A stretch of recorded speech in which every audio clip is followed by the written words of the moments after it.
Peoples party ने कुछ तरामीम पेश किए, तो ज़रा वो बताएं ना कौमी असम्बली की तरामीम वो क्या है। ये मैं आपको पढ़ के बताता हूँ। कौमी असम्बली में ने ना आज हाजिरी बड़ी कम थी, वजीर भी नहीं थे। इस दौरान पीपल्स पार्टी के आगा रफ़ीउल्लाह उठे और उन्होंने आर्टिकल 2, आर्टिकल 39 और आर्टिकल 247 में तरामीम पेश कर दी। ये तरामीम क्या कहती हैं जी कि पार्लिमानी सेक्रेटरी जो उठ के जवाब देते थे ना, उनके इख्तियारात कम हो जाएंगे, मिनिस्टर बराह रास्त जवाब दे होंगे और वज़रा अपने ओहदे से मुतल्लिक बुनियादी जिम्मेदारियाँ खुद निभाएंगे।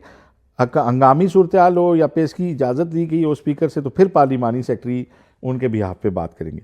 उसके अलावा पार्लिमानी सेक्रेटरी को जारी नोटिस की मियाद मुतल्लिका वज़ारत या डिवीज़न के ज़िम्मे ख़त्म होगी। डिप्टी स्पीकर ने ये तरामीम जो हैं वो भिजवा दी हैं पार्लिमानी कमेटी को।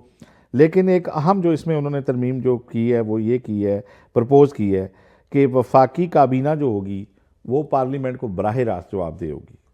बराह रास्त, अच्छा, दैट इज़ गुड, ठीक है, दैट इज़ वेरी गुड। देखें, अगर ये बहुत अच्छी तरमीम है, बतौर पार्लिमानी रिपोर्टर अगर मैं इस पर तबसरा करूं तो यार वजीर आते ही नहीं है। अब ये देखें, मोहसिन नकवी साहब बिल्कुल ही नहीं आते, दफ्तर भी किसी को नहीं मिलते, पूरी पार्लियामेंट इनसे नाराज़ है, लेकिन उन्हें किसी की परवाह नहीं है। वफाकी काबीना के बेशुमार 3-4 को छोड़ के कई बंदे आते ही नहीं। ठीक बात। अब उनके सवाल हैं, पार्लिमानी सेक्रेटरियों को पता नहीं होता, लिखे जवाब आते हैं, वो पढ़ देते हैं, जब दूसरा ज़िमनी सवाल हो वो फेंट हो जाते हैं, जी मैं इसको फिर पूछ के। अमलन पार्लियामेंट को गैर, देखें क्वेश्चन आंसर्स क्या होते हैं पार्लियामेंट में, जो क्वेश्चन आंसर होते हैं वो अवामी मफाद अम्मा के वो क्वेश्चन होते हैं जो बराह रास्त इंतज़ामी अमूर से मुतल्लिक पूछे जाते हैं, पॉलिसी अमूर से मुतल्लिक पूछे जाते हैं और पब्लिक के इंटरेस्ट की चीज़ें होती हैं। उस पर अगर वो जवाबदेही ना हो, सवालों के जवाब ही ना आए, मुतल्लिका वज़ीर ही ना आए, आधे जवाब आए, ना मुकम्मल जवाब आए, इसका मतलब है पार्लियामेंट की एफिशिएंसी मुतासिर होती है। लेकिन ये जो तरमीम आ रही हैं, क्या ये तरमीम गुड फेथ में आई हैं, इसके ऊपर भी एक सवाल है। ये तरमीम देखें एजाज़ ऐसे वक्त में आई हैं जब पीपल्स पार्टी और नून लीग में बहुत सारी चीज़ों के ऊपर क्लैशेज़ हैं।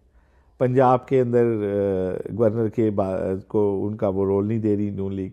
नहीं, पंजाब में तो पंजाब में मैं वो इधर ही आ रहा हूँ, पंजाब में उनकी मर्जी के पुलिस अफसर नहीं लग रहे, इंतज़ामी अफसर नहीं लग रहे। वो कह रहे हैं फ़लाँ को डीसी लगाओ, फ़लाँ को डीपीओ, वो कहते हैं जी हमने मेरिट पे लगाए हुए।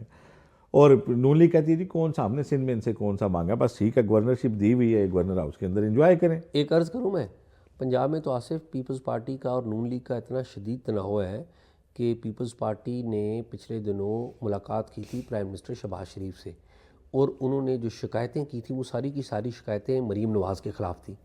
फिर आपको याद हो कि प्राइम मिनिस्टर ने एक कमेटी बना दी थी जिसमें मरीम नवाज़ साहिबा को भी उन्होंने बनाया था, जिसमें पीपल्स पार्टी के ये नदीम अफजल चंद और ये दूसरे तीसरे कासिम, फिर वज़ीर आज़म खुद आए भी इस इशू पे ना। आसिफ जब मिनिस्टर नहीं आते थे ना, तो फिर एक दफ़ा पीपल पार्टी ने कहा वज़ीर आज़म आए, तो जब वज़ीर आज़म नहीं आए तो वॉकआउट में उन्होंने कहा हम नहीं बैठते गिनती शो कोरम पूरा करने में। नहीं आसिफ, और फिर मैं दूसरी बात मैं कह रहा हूँ कि फिर वज़ीर आज़म आए ऐवान में और हाज़री को यकीनी बनाना उन्होंने इंश्योर किया। अभी जो पिछली दफ़ा कोरम पिछले हफ्ते में नहीं टूटा ना, उसकी वजह वज़ीर आज़म ने इस पर नोटिस। आसिफ मैं बात कुछ और कर रहा था, मैं पीपल्स पार्टी और नून लीग के पंजाब में इख्तलाफात की बात कर रहा हूँ, जिसके ऊपर प्राइम मिनिस्टर ने एक कमेटी बनाई, फिर मरीम को उसका रुकन बनाया, और अगली बात यह है कि मरीम ने उस कमेटी का इजलास फिर अटेंड नहीं किया। ताज़ा बात बता रहा हूँ आपको। फिर क्या हुआ कि इसहाक डार जो है वो इसहाक डार जाके अब वो उस मीटिंग को अटेंड करते हैं। तो जो आप इख्तलाफात की बात कर रहे हैं पीपल्स पार्टी, और वो बिल्कुल दुरुस्त है, और वो अब नेशनल असम्बली में भी है, मैं ये आपको बता रहा हूँ। और इन इख्तलाफात के यही शाखसाना है, आपस में मामलात हैं, जिसके बाद ये रूल्स आए। अब ये रूल्स डेफिनेटली ये वैसे बेसिकली मैं इन रूल्स को सपोर्ट करता हूँ, ये अच्छे रूल्स हैं, पार्लियामेंट को स्ट्रेंथन करने के रूल्स हैं एक्चुअल में, और काबीना की जवाबदेही के हैं। लेकिन अब ये जब पास होंगे तो इससे बढ़ेगा, ये जो दोनों जमातों के दरमियान एक वो कन्फ्लिक्ट है, ये बढ़ेगा। हजूर मैं एक बात करता हूँ, ये तो बड़ी अच्छी बातें हैं जो आप और मैं कर रहे हैं।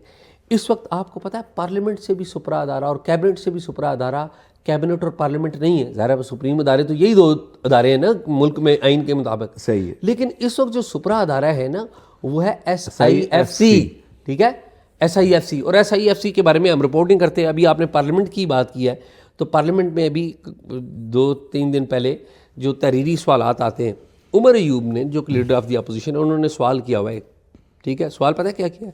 उन्होंने कहा जी हमें बताएं इंचार्ज वज़ीर के SIFC के अंदर कितने फ़ौजी अफसर हैं तैनात। वो तहरीरी जवाब आया हुआ है पार्लियामेंट के अंदर जी 36 फ़ौजी अफसर तैनात हैं।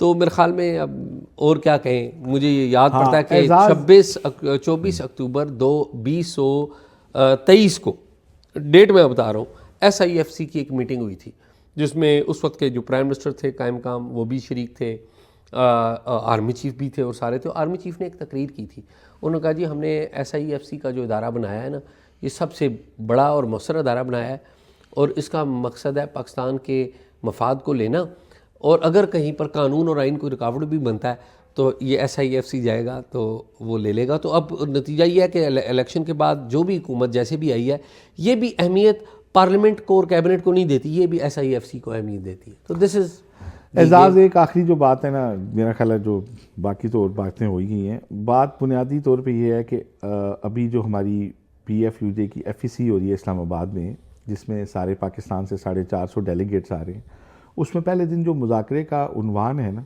वो यही है कि सॉवरेनिटी ऑफ पार्लियामेंट, ठीक है, मिथ एंड रियलिटी, इसके ऊपर पार्लियामेंटेरियन भी बात करेंगे कि पार्लियामेंट जो है वो कितनी कोई सॉवरेंट है, कितनी उसकी बालादस्ती है, क्या उसकी, तो वो नहीं है बेचारी भी। अनफॉर्चुनेट।